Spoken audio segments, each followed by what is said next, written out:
And it's just all noise. It's just noise because you've got the biggest, fastest secular trend any of us will ever live through. And we can participate. We don't have to be VCs. We don't have to be the rich dude who's got the access. You just need to get involved.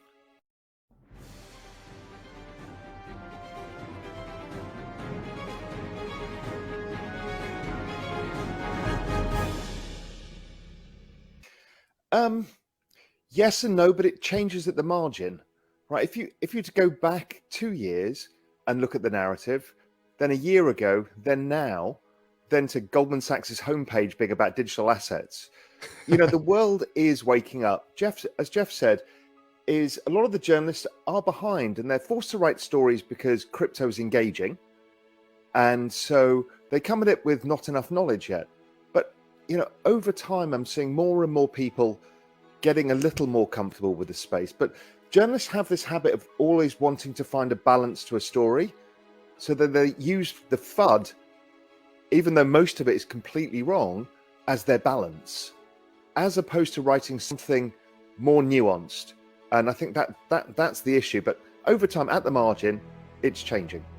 If you go back and think where narratives come from, they don't come from nowhere. So where did the narrative about energy use come from? Because obviously it's ludicrous. I think if everybody put on their kettle at the same time, we'd use more energy around the world than crypto mining, right? So Bitcoin mining.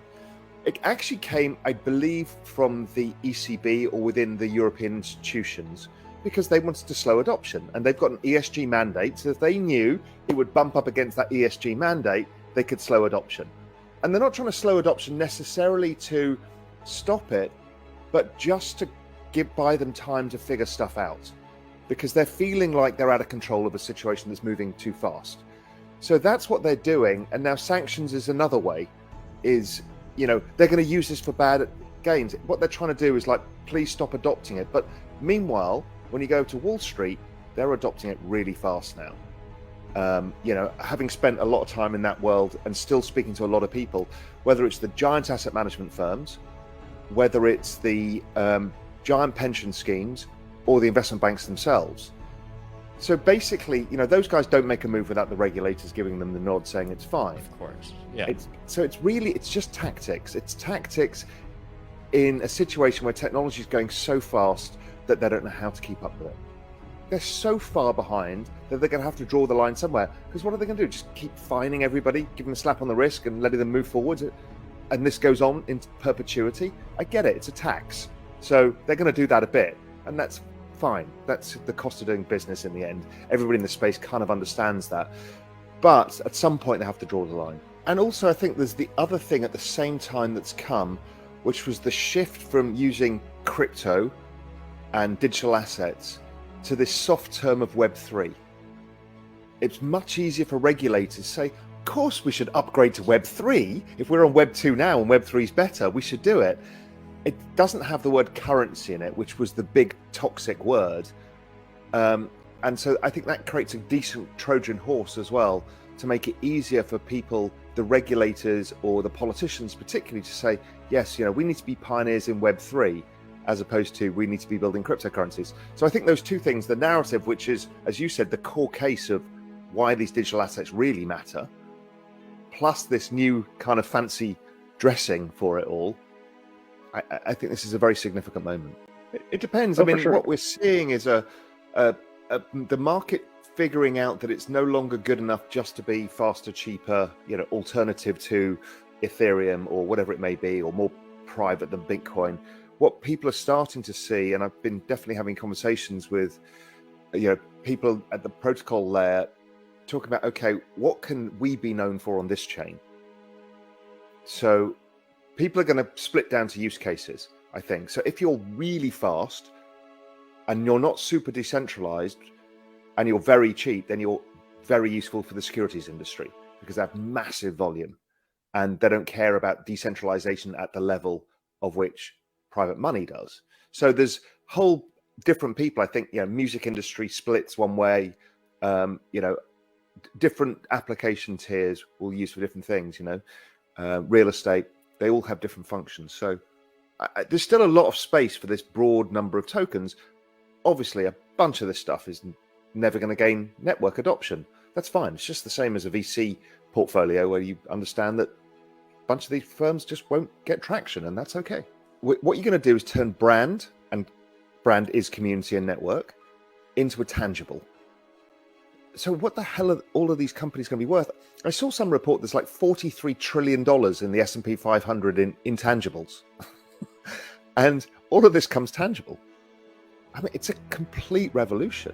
And what I think the key concept that you get out of it is if you're a 12-year-old today, you are unlikely to need to work for a company. Or go to college. Or go to college, because you can actually participate in these cultural communities of which you are both a network participant and a network kind of motivator and activator, and you get tokens. And therefore you create universal basic equity. You're taking an equity stake in the cultural communities that you're part of, be that Disney, be it the favorite music artist, be it gaming. That is an incredible difference. So you're doing community work for income or assets. And that solves a lot of the problems that technology is creating, where technology, AI, robotics, are eating the world. Well, we create something different, and I kind of like it. It also creates a very different community. If you're on Twitter, it's a toxic cesspool of people insulting you all day and a bunch of really nice people trying to learn from each other. And it's really difficult. But when in a token world, what happens is if you want your community to thrive and your token to therefore maintain value or increase in value, you're going to only encourage certain types of behavior. Going to change the nature, because we all are overwhelmed by social media and what it means to us and how complex it is to have everybody shouting at us all day. But when you go to an environment where it's driven by the token, it changes. You see that in Discord channels. People aren't mean to each other, they're just enthusiastic because they're all incentivized by the same thing. So there's a huge change coming here that's going to solve a lot of problems. It's coming. I mean, I'm working on this actively in the background in various projects. It's coming at you much faster than you understand. You know, if we, you know, you see me with that adoption curve chart all the time, just trying to get people don't really yet understand what that means, right? We're 300 million active users worldwide in digital assets.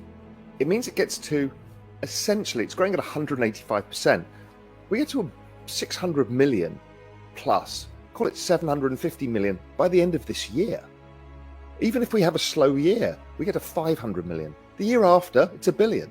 The year after that, it's 2 billion. The year after that, it's 4 billion, right? So the speed of which this is coming, people do not comprehend. And the movement, I think, from the $2 trillion asset class today to the $200 trillion asset class that Jeff's talking about is by the end of the decade. It's the fastest growth of any asset class in all history, the fastest adoption of technology in all history, and it's going to be the fastest generation of wealth in all history. And it's just all noise. It's just noise, because you've got the biggest, fastest secular trend any of us will ever live through. And we can participate. We don't have to be VCs. We don't have to be the rich dude who's got the access. You just need to get involved. And also keep a very open mind. As you know, Jeff and I have been trying to explain here, this is not about Bitcoin. It's not about Ethereum. It's about a complete and total business model revolution. So it's not just financial, it's everything. And once people open their minds to it, you'll see how big this is. Don't lose sight of, if you take the adoption chart, when I always talk about living in the future, what does that mean? What does it mean to have 3 or 4 billion people in 6 years' time? Well, it means a complete change in everything we're doing. And that's not Bitcoin and Ethereum accruing all the value. That is what Jeff's talking about. That's social tokens, community tokens, NFTs, and that's putting of all of the other assets on chain as well. So it's a lot.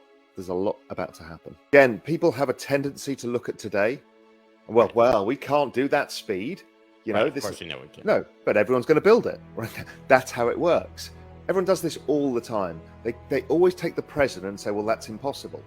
But the present is not static, because every day is a new day and every day things move forwards. So if you were to extrapolate the rate of change of development within these protocols, well, they're moving at lightning speed. Lightning being a classic example. That didn't exist 2 years ago, and now it exists.